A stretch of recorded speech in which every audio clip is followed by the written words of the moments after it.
Hello, hello, hello, and welcome to this week's Marketing, Branding and Getting the Sale. Well, today we're actually talking about how to hire and keep the right team members. You might be wondering, why are we talking about this when we're usually talking about marketing and sales and that? Well, the thing is, this is such an important topic for your productivity and your profitability, and it will impact your sales, your client delivery, and everything really. Now, unfortunately, we're one short today. Stephen's been having technical difficulties. I'm not sure if he's going to be able to join us or not. He keeps trying, but we'll see. We'll carry on, just myself and Jess. So let's just quickly do some quick introductions before we dive into today's topic. So Jess, please introduce yourself for those who may not know you. Hi, yes. Hopefully Stephen does get to jump in, but if not, we'll like I said, just carry on. So yeah, for those of you that don't know me, so what do? I help businesses stand out through the brand. So the market is getting ever more crowded, and there's more and more competition. Every time you turn a corner, you feel like competition is popping up left, right, and centre.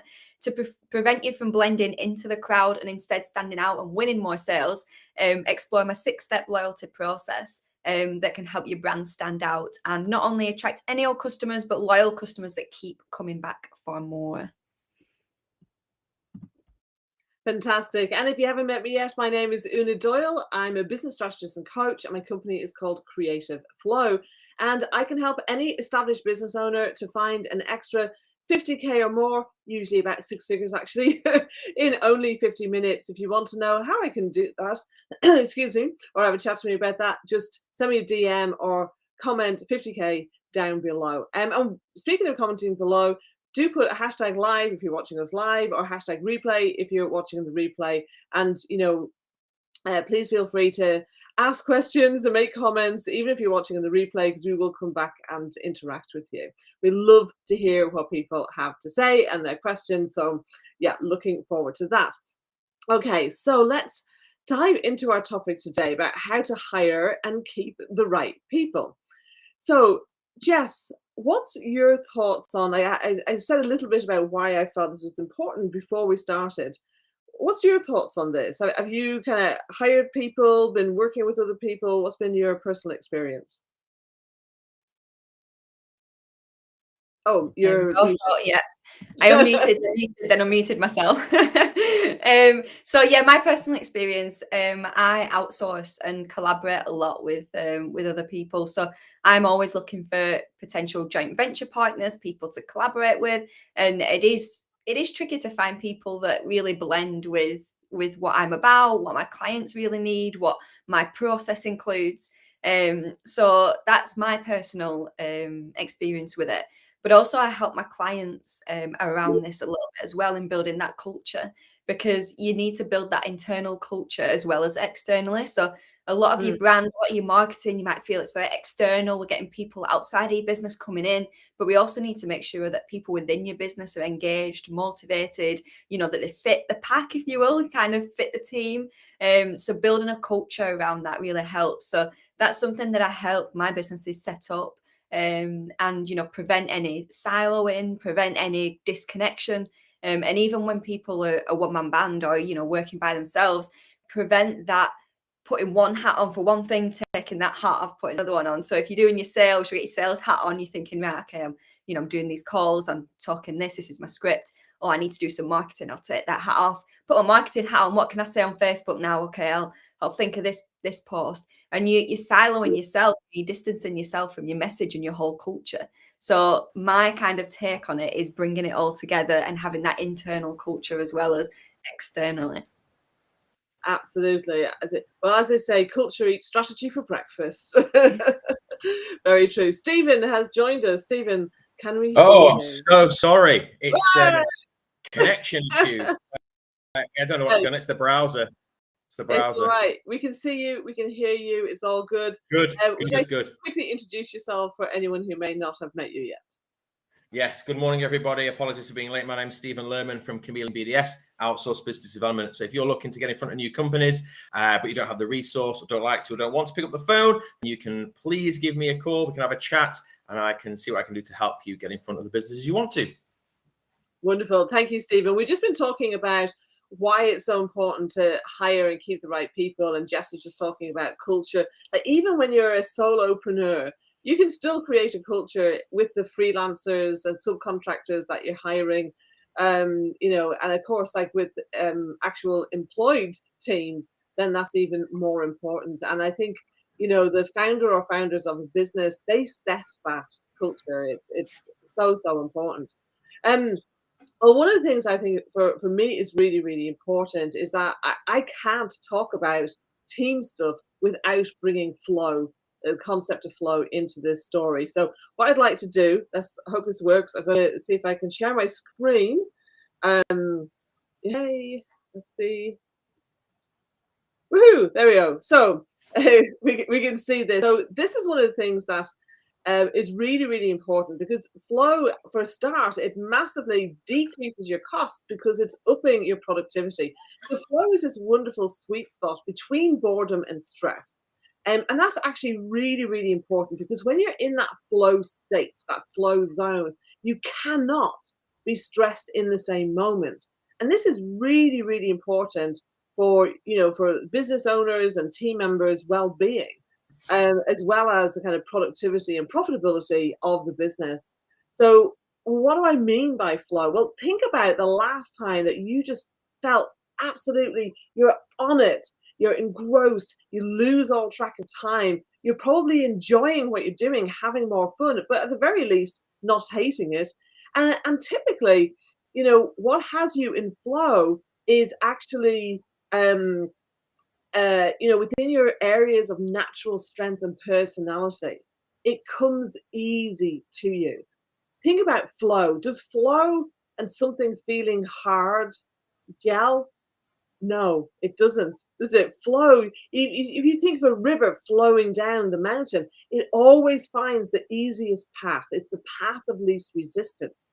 And that, you know, that sometimes jars with what people have learned about well, they've learned about, oh, you know, the kind of work ethic of everything must be hard. Well, actually, no.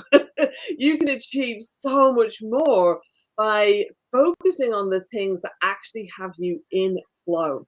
So how does this actually work? Well, this is the personality profiling tool that I use with my clients, and it's absolutely phenomenal in helping to identify a few different things. So number one is, what's the best business model for you to be conducting in your business? And this is absolutely critical, because if I've often found that when I start working with somebody, that they maybe just some tweaks to their business model, and boom, suddenly things just flow so much more for them. Okay, it makes a big, big difference. The second thing is about growth strategies. So for you or team members who are implementing growth strategies in your business, what is going to have them be most in flow? Is it like for me, it is totally in flow to be here today, doing this live video, you know, collaborating with Jess and Stephen. And this is just such fun for me. I love doing this every week. But it would be somebody else's idea of hell, you know, and is the last thing that they would want to do. So you've got to make sure that you're matching your growth strategies with, again, well, what is it that will come easy to you? What feels natural? And even if it might be something that you don't yet know how to do and you upskill, the learning curve is going to be so much faster when it's in your natural areas of strength. So let me just quickly, we don't have time today to go into all the profiles. So let me just look at the 4 fuels, as we call them, around here. So ignition is, this whole image is a compass, okay? So you can see we've got north, south, west, and east, okay? And we have these 4 fuels that make up this compass. And if you think about it, when you want to go on a journey, you get into your vehicle, you put the key into the ignition, you turn it, and guess what happens? It sparks the fuel. And that's what this is about. Like, what sparks your fuel? Okay. So yeah, absolutely. Chris, I see your questions. I'll come back to you in a moment. Okay, so Nova. Let's start here at the top. In the north, we have Nova fuel. So the engineer, astronaut, and pilot all have a lot of this. These are the big picture people who tend to be naturally creative and strategic.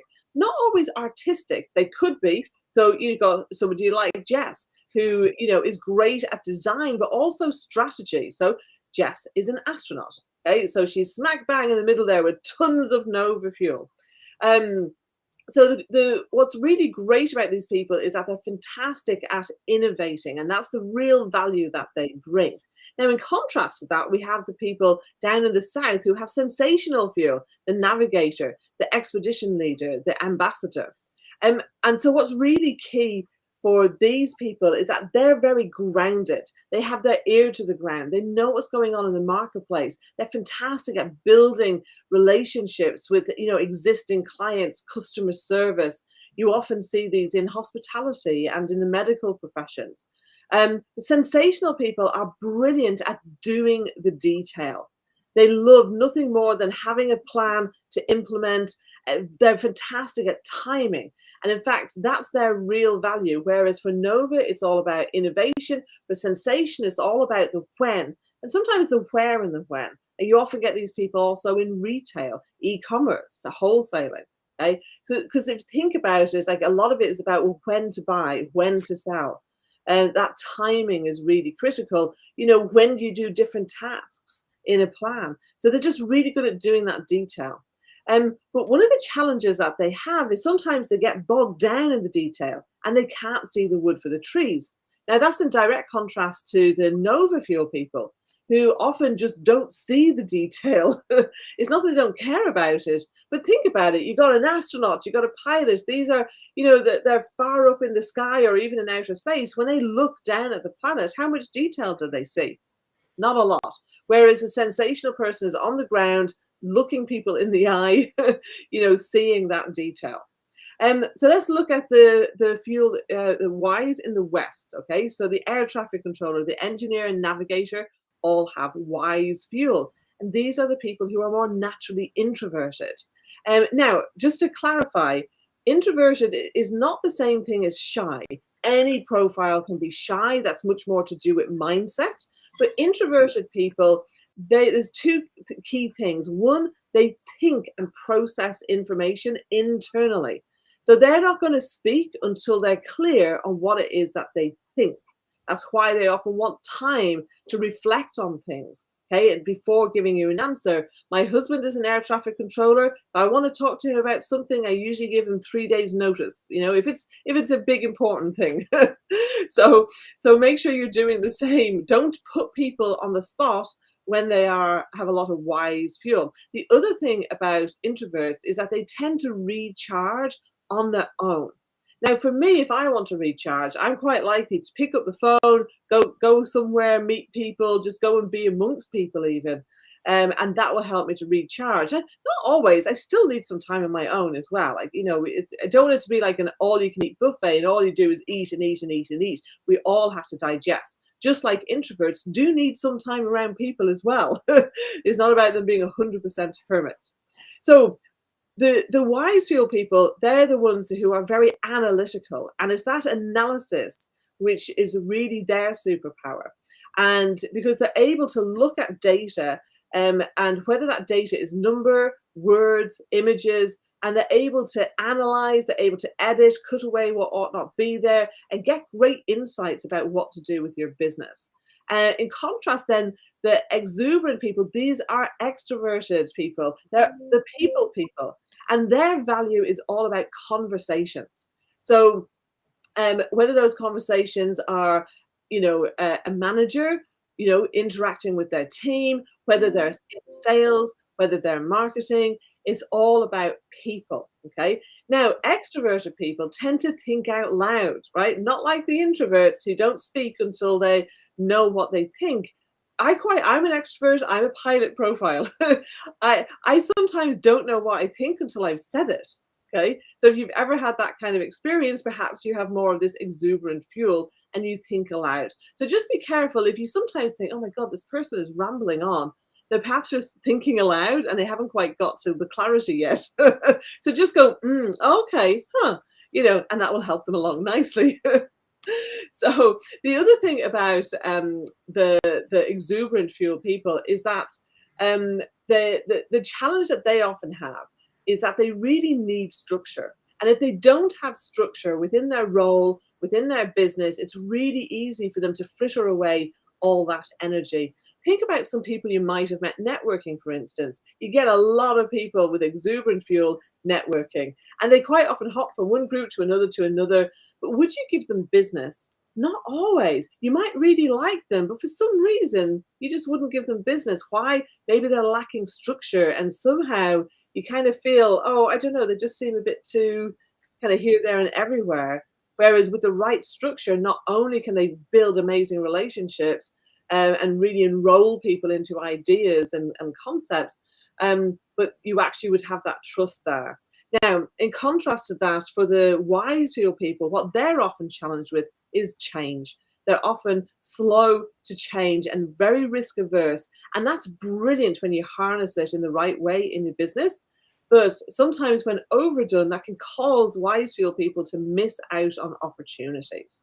Okay, so that's a whistle-stop tour of the 4 fuels, and then each of the profiles have a blend of one or more of the fuels. Well, we all have a blend of all of the fuels. It's just for some of them, they might be 0 or close to 0, but we always have a blend. And that's what makes us unique.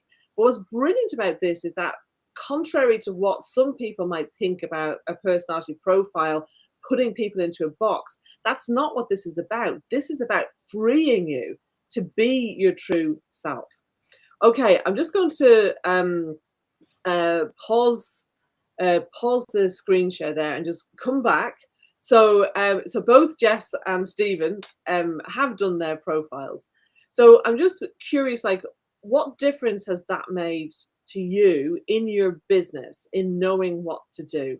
Stephen, let's start with you. It's allowed me to focus a lot more. I mean, I didn't know how to label myself in terms of what profile I was. I know I'm not all about detail. I'm a very high level. You tell me I'm creative. I don't see it, but apparently I am. But it's allowed me to focus on my strengths. And then I know what I then need to do. When I'm looking at building my team, I now know who I need to go after in terms of recruitment so that will complement me. And it really has allowed me to focus, because up until that point, it was a little bit of, it was quite haphazard. But now I've got more of a strategy in place. It's allowed me to get to my end goal a lot quicker. Yeah, absolutely. And there's something that something you said that's brought out one of the points that I wanted to share today, which is that, when you have a team, you want to be holding regular reviews. Now, I don't know if you've ever experienced this, but I certainly did when I was employed way back when. The same things would come up in every review. And so if you're a manager or a business owner and you're finding the same things are coming up in a review as not being good, the chances are those things are just out of flow for that person. And a lot of the time, a role can be restructured so that they don't need to be focusing on doing those things. And in fact, that's kind of the first step that I want to talk about, which is, in order to hire and keep the right people, you need to make sure that your roles are aligned with these fuels, if not with specific profiles. And I think it makes a really, really big difference because, look, we can all be competent at things, but competency is not exciting to anybody. There's usually not a lot of room for improvement. And it's certainly not inspiring. Okay, it's not confidence building. Whereas when you have people working in their natural strengths and personality, then when they learn something new, then there's exponential opportunity for growth, for upskilling, for really be mastering something. Now, do you want to have team members that are masters at what they do, or who are merely competent? Okay. So if you structure your roles around, well, what's the top 1 to 3 accountabilities for this role, and making sure that they're aligned with the different types of people that I've discussed here, then can you imagine what difference that makes? Because I know when I worked in corporate, they had competency frameworks, and it literally was like being at a pick and mix selection. And they would kind of go, oh, let's have a bit of this and a bit of that and a bit of that. Oh, a bit of this or that. Oh, that would make a really well-rounded person. Well, you can be a well-rounded person in terms of life experiences and, things like that. But, trying to create a well-rounded person who is great at the novice stuff and the sensational stuff and the wise stuff and the exuberant stuff, that just doesn't really happen. Those people don't exist. So you're setting them up to fail. Please don't do that. Set people up for success at the very beginning in how you actually structure your profile, structure your job roles. Okay. And then what that allows you to do, okay, second point, is that when you've done that, you can then write a job description, a job ad, right? The recruitment ad to target that particular person. Okay. Now, I know of a business who did this, and they said the quality of candidates that they got, boom, absolutely. They got so many more people that were that could be a perfect fit for the role that they were hiring for. And what's even better about that is when you really do that, you're also repelling the people who are not a good fit, because they're not going to be excited or inspired by the way that you're writing this. And just think about the personality types that I described. For someone who's got a lot of Nova fuel, you want to be talking about new, being at the cutting edge, always kind of learning new things. And, that's going to have to go, oh, right, this is really exciting. Whereas for a wise fuel person, they want stability and certainty. They're not going to want new things all the time. They want to know that they're going to have time to think and reflect and to analyze, and and how their insights will be valued. Because, a lot of the time, wise fuel people are denigrated in larger organizations because they sometimes are considered negative Nancy's. And but when you harness that in the right way, it's brilliant. But, if they feel like that in their current role, and then they're being told, oh, my insights are going to be valued in a job ad, like how appealing is that going to be for them? So you can really do that, get really clear on the role, set people up for success, and then follow that through into the advertisement to attract those right candidates. Jess, in what way have you been able to implement your role in your business? For me, I've been working based off this compass for a few years now, haven't I? Like, obviously, like you're aware, because I've done it through you. But yeah, so naturally, I kind of have this structured flow naturally now every day. If I'm feeling unmotivated, I can quickly turn it around. There's very few days where I'll spend the full day kind of procrastinating, not doing anything. I'll always find something to keep that momentum going. So personally, from a one-man band perspective, that it's really helped me. But now it helps me even more in spotting these sort of traits in other people. So when I'm chatting to people about partnerships, when I'm meeting people, networking, when I'm talking to clients, prospecting for clients, doing sessions with clients, I can spot little traits to understand, okay, well, I know this is important for this person. So this is how I can communicate the proposal. This is how I can communicate throughout the process. This person would really enjoy that brainstorming time to think through things and do the brand together. Someone else would enjoy me doing it and coming in for a review and it being that quick pace. It's even laying my proposals out, all these different things. So for me, I'm naturally in this structured flow, and now it's kind of understanding it in other people, which has really helped.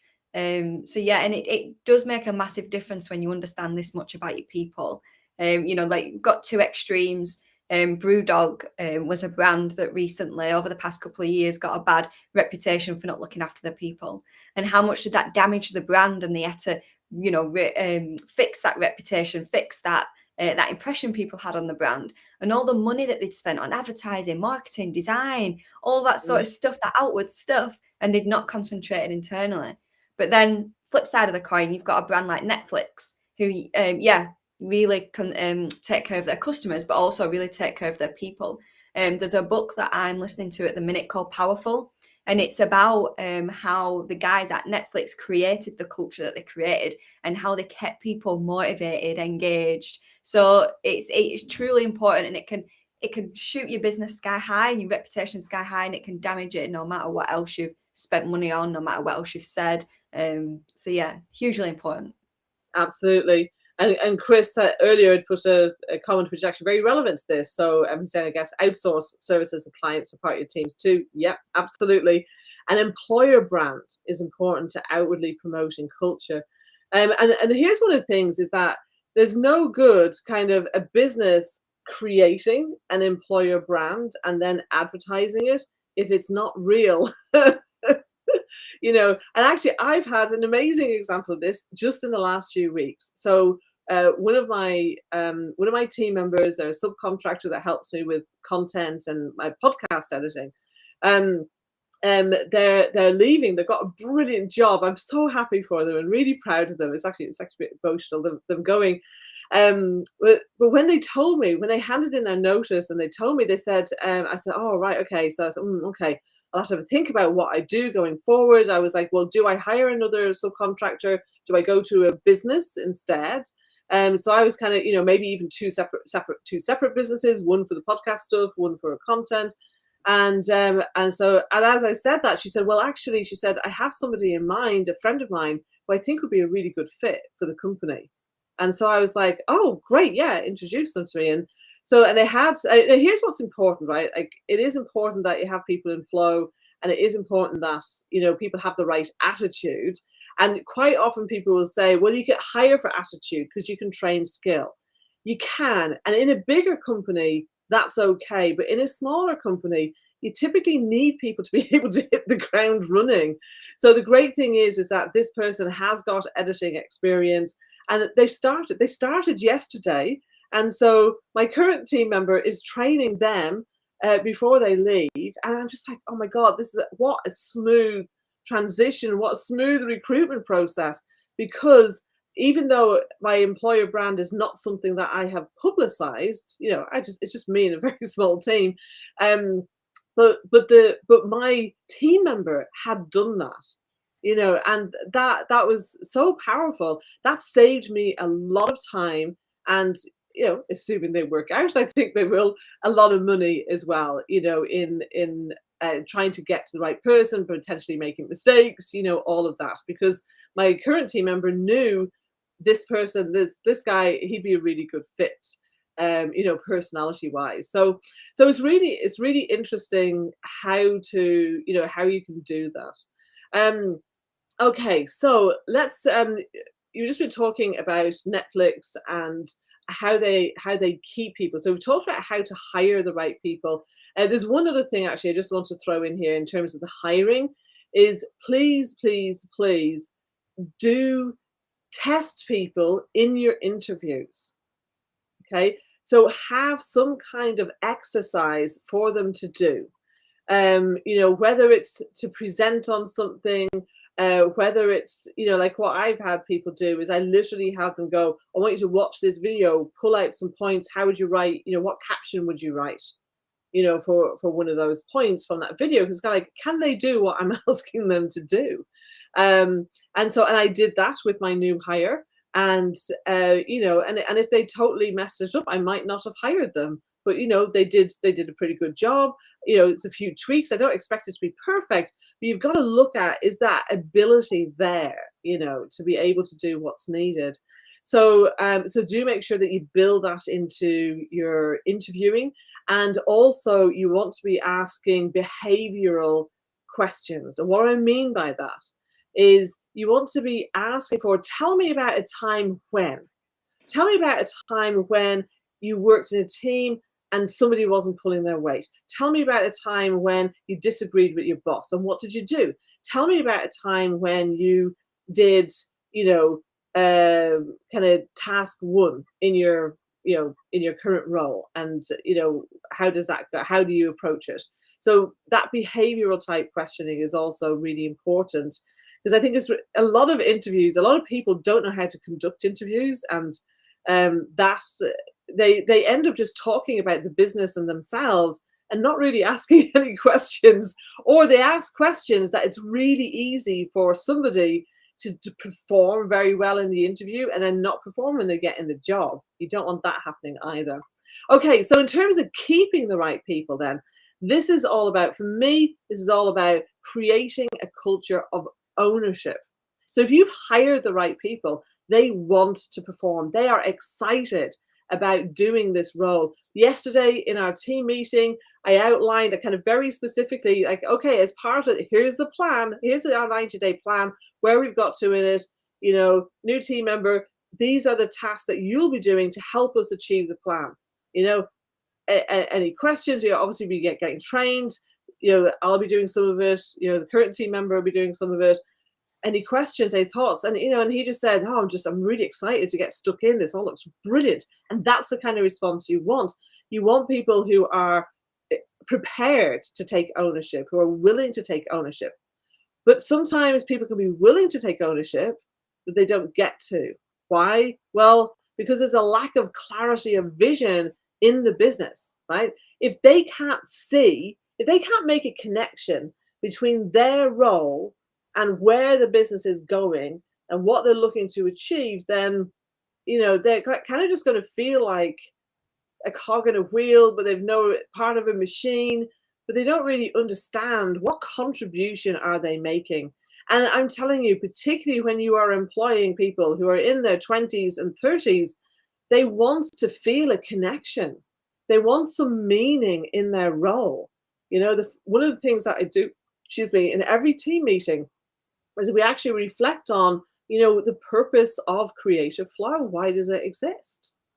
And that's really important to reconnect us all to that purpose. So that's happening every single week for me and my team members. You want to be doing the same with yours as well. So then you also need to make sure you've got real values. Okay. Now, what a lot of businesses do is particularly in larger businesses where they want people to feel included. And so they'll actually get people to kind of brainstorm values, and they'll have sessions with all the team members and things like that. That actually is not the best way to do it. So there's another way, which actually has to come from the business leaders. You can validate with your team members and include them in that way. And I'm all for inclusivity and getting input for team members.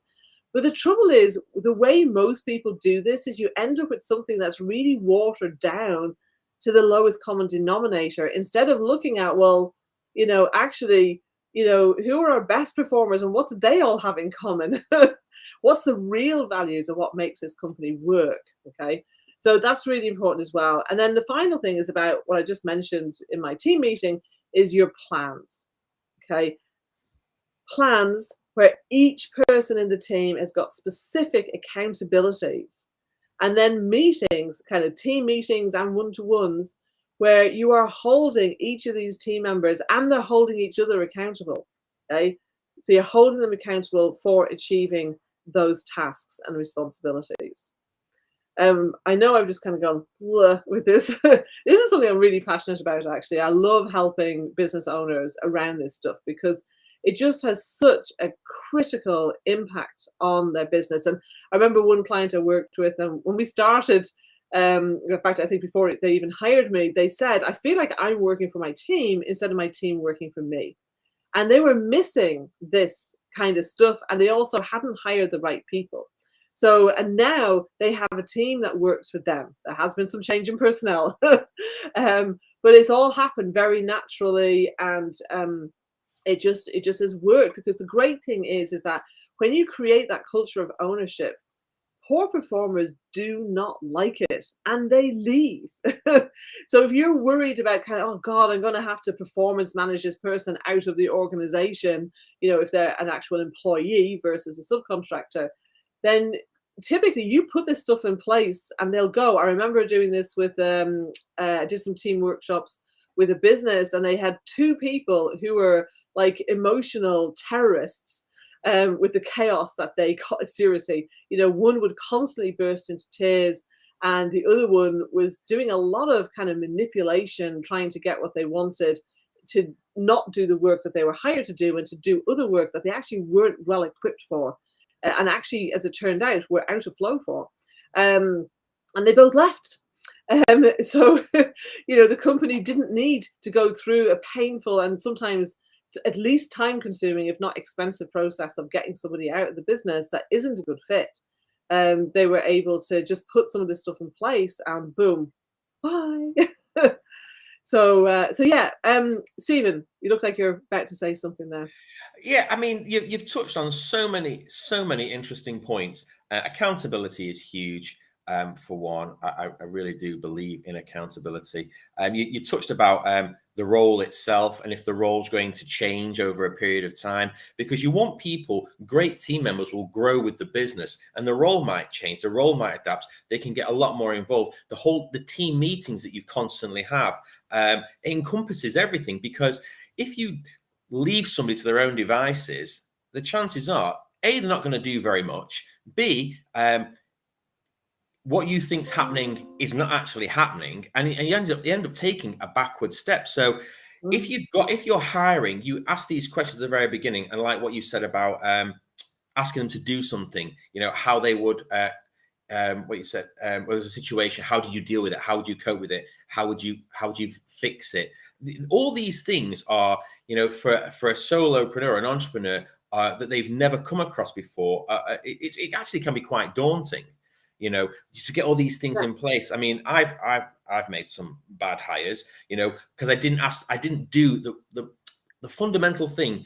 Ask them to do something, to prove they can do it, and I didn't, and it cost me a lot of time, and it actually probably cost me one client.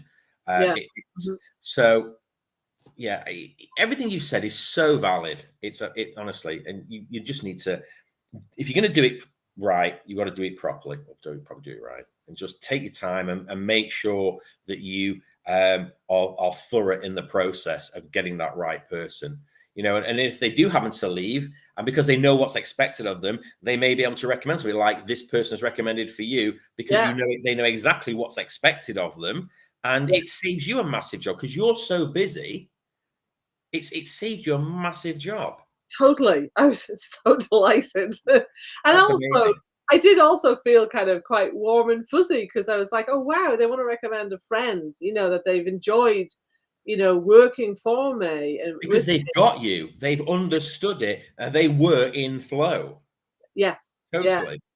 Yeah, exactly. So, and it's really interesting, actually, because the person I've hired is a different profile to the person that's leaving, and but there were some things I wanted to do differently around my content, and actually it's going to work really well with this person. Plus, I can get them to do some other stuff that the original team member would have been totally out of flow doing.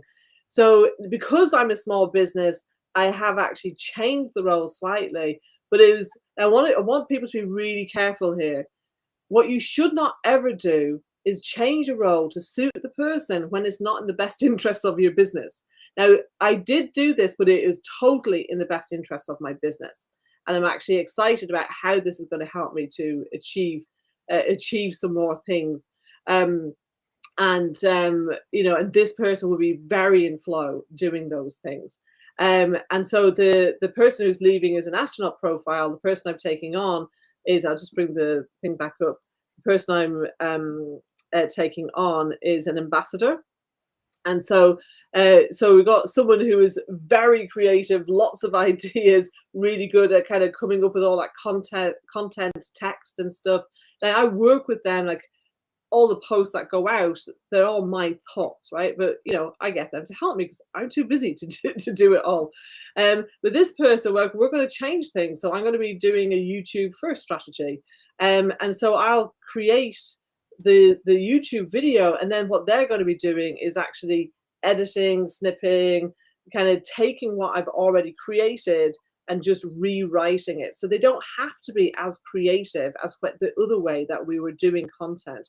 But what they are also going to be able to do is help me kind of with more community building type tasks, which would have been totally out of flow. I know from what we've done before was totally out of flow for my original team member. And so it's interesting, but that's going to help me to change the way that I want to do something, because I want to build my YouTube channel. Apologies, LinkedIn. I love LinkedIn, but YouTube is a search engine, right? It's not a social media platform. It's a search engine.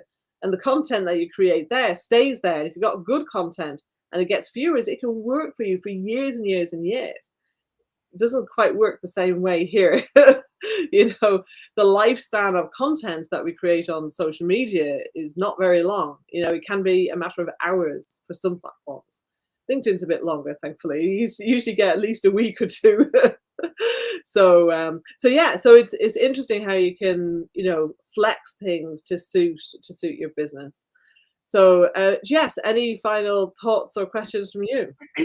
Yeah, a lot of businesses that I speak to, a common thread that comes about is an uncertainty, a doubt, kind of a fear around employing people, because they've either employed the wrong person for the wrong role and it's not worked, or they've not got any momentum or engagement in the team that they've already got now, whether they've outsourced something and they've been burnt because they've been spending money and not getting much in return.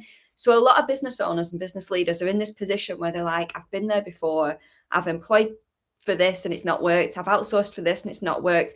And then that fuels that stress, that micromanagement, and then that doesn't get anyone anywhere. And then there's a lot of fear that still gets held onto this kind of subject. So for the people that are carry on watching and still thinking, I'm still a bit scared to implement this because I've tried to do it before and it's not worked, or that I've got this doubt and uncertainty about all of this, what kind of advice or thing would you say to them to help them make that next step in changing the way that they employ and changing the way that they engage with the employees? Well,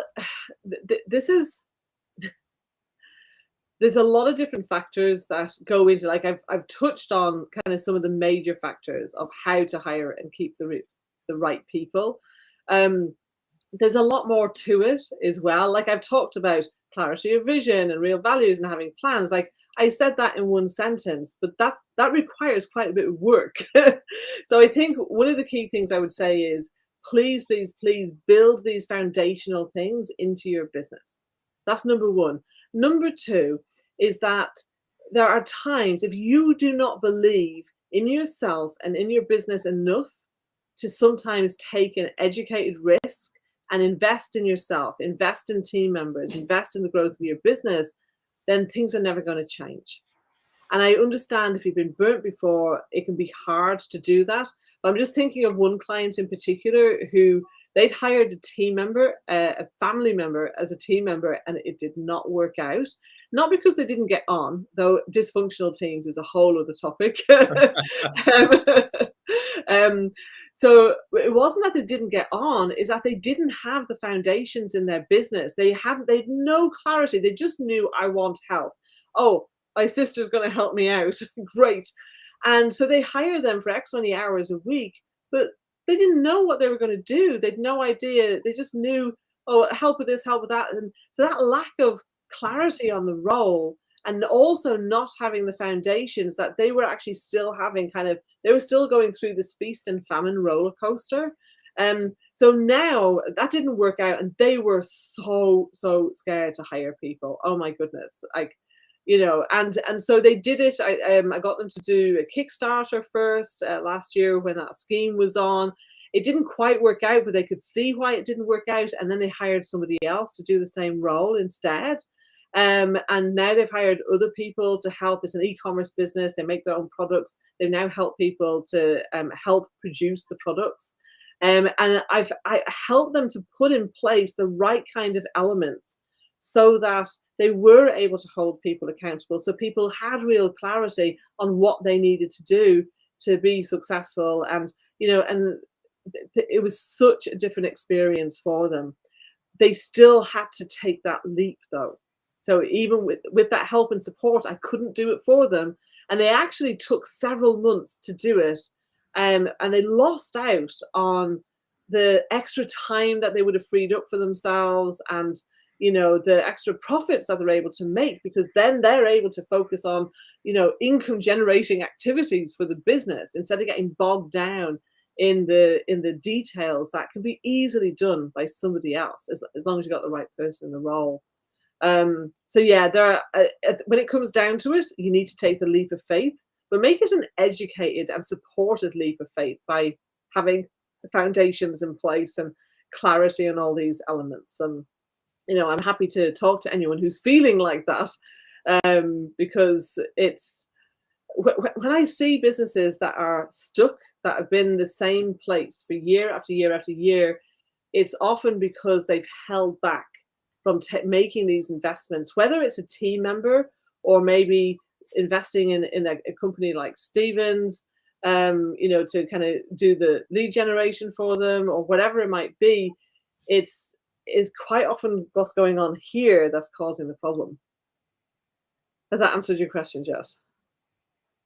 Yeah. I just wanted to reassure people that maybe had that bit of, oh, I don't know, it's really uncomfortable. What do I do next in simpler terms? So having them foundations and having them foundations and building up that structure gives you the confidence to then make that educated leap. So yeah, it all makes sense. Absolutely. And the thing is that you don't want to be making a leap that might sink the ship. I'm mixing metaphors here, but you know what I mean. So if you've got the right foundations in place, then if you do make a hiring mistake or outsourcing mistake, then it shouldn't sink the company. It might affect your profits for a few months. It might affect your time for a few months, but it's not going to, it's not going to make so much of a difference. Especially if you cut things fast when they're not working out. I think that's the other thing I see people doing is that they keep staff members that are costing them time and money and that are actually affecting other people so much. That can be a big problem. I remember once talking to a company owner who we were having this kind of conversation, and he said, "Oh yeah, I got rid of somebody last year, and I really should have fired them 6 months earlier." And I said, "How much do you think that cost you?" And he thought about it and he worked out and he said, "At least 50 grand, probably a lot more, but I reckon it cost the business 50 grand by having this person in the team because they so badly affected everybody else, let alone specific mistakes that they made." So Chris just asking, where's the best place to attract quality people then? That's a great question. I think one of the best places is through current employees, like the experience I had, for sure. And a lot of larger companies, they actually have incentive schemes that when you bring somebody on, you get some kind of a reward. So that's one way of doing it.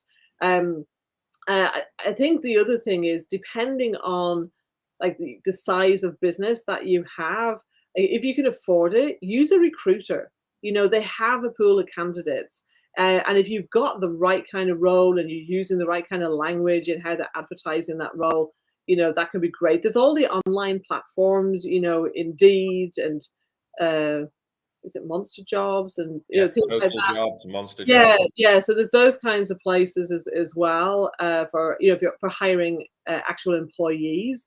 And then you've got the platforms like Bark and the kind of freelancer platforms. Jess, you're probably more familiar with those than me. What else is there? Yeah, there's one that's actually called just freelancers, I think, and you can just there's just like freelancers on there. So yeah, there's plenty of things like that as well. Yeah, and don't discount social media.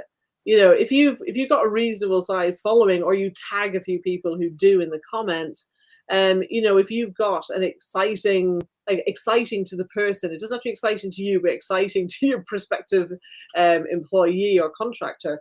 You have that description in there, then that can work too. And also you can use that to eliminate the wrong people. So like a great thing to do is to put something in the job ad that says what they need to do. And you can even do things like say, please put X in your subject heading, like some random word that they wouldn't ever put in the subject heading other than if they properly read the description. So you can do things like that to make sure that you're getting people who are switched on and paying attention. The amount of times I've seen people advertising for contractors and they will say, email your whatever to this email address in the post. And then there's people commenting going, how do I apply? It's like, read the flipping post, So yeah. So you can put little things like that to kind of help weed out the people who aren't serious or just aren't capable of doing the job that you want them to do. So what's been the thing that jumped out at you most in what we talked about here today, Stephen?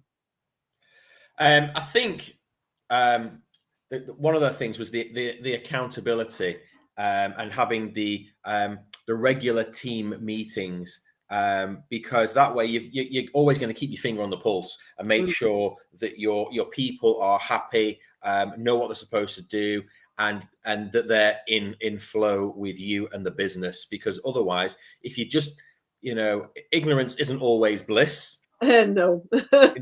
And I say to my freelancers, talk to me all the time, ask questions. If you're not sure, I want to know, because I'm going to assume you know what you're doing, and if you don't, then there's going to be a problem down the line.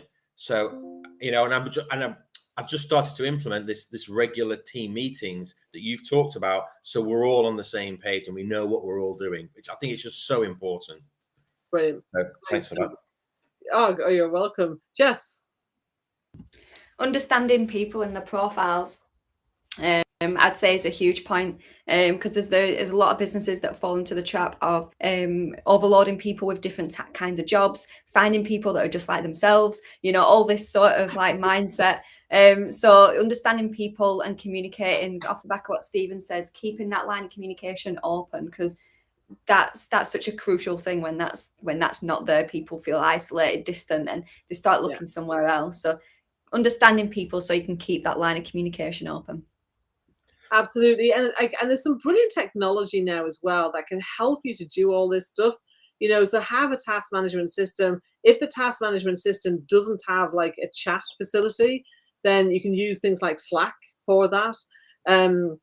So yeah, just trying to keep the communication instant messaging rather than email, and being able to comment on actual tasks and see the progress of tasks as they kind of move through a Kanban board in different lists, or even just status updates, whatever way you manage things.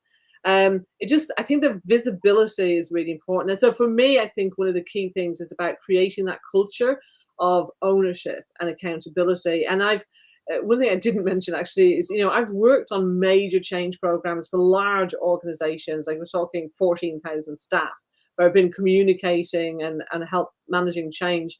And there's a lot of employee engagement ideas and processes out there. I kind of feel like a lot of that stuff, if you hire and keep the right people and create that culture of ownership, you don't need to do employee engagement programs per se, because it's just all integrated into the way you run your business. And I think that's something that's going to, have your business be more profitable and achieve its goals faster, and have happier team members that aren't sitting there going, oh God, here's the latest employee initiative. Heard it all before. I'm getting more and more cynical every time, something happens, we are exposed to something like this, because it's just actually not in line with what the company is really about, and they haven't created a great culture. So yeah, I know there's been a longer than usual live, but as you can see, there was a lot to cover here. I want to know, what's been most useful for you? What's new to you? What are you going to go and implement, even more importantly? Or any other questions that you have, please comment below. Let us know. We'd love to hear your thoughts as well. Okay, and that's all from us for today. So we're going to say bye for now, and we will see you same time next week.